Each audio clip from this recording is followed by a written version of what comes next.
Hi hello అండి. This is Varalakshmi real estate.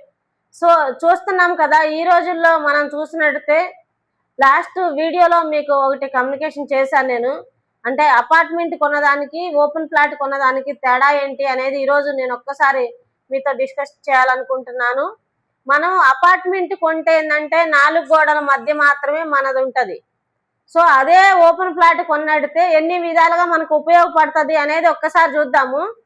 Open flat once ఒకసారి కొన్నాము అంటే అది మనం ఇప్పుడు కన్స్ట్రక్షన్ చేయకపోయినా కూడా రిజల్ట్ అనేది బాగుంటుంది.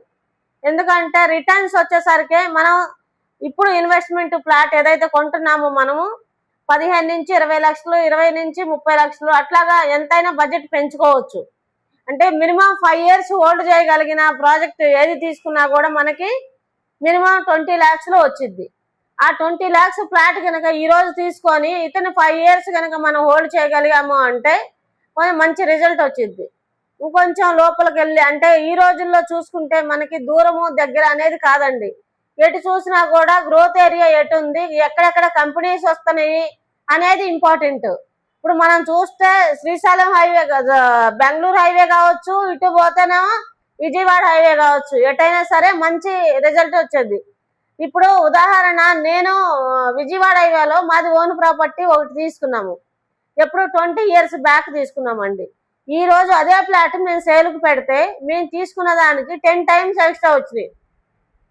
నేను ఓన్గా అనుభవించాను కాబట్టి అది చెప్తున్నాను మీకు. అట్లాగే తీసుకుంటే మనకు బెంగళూరు హైవేలో స్మాల్ అమౌంట్ నేను 5 years బ్యాక్ ఇన్వెస్ట్మెంట్ చేశాను.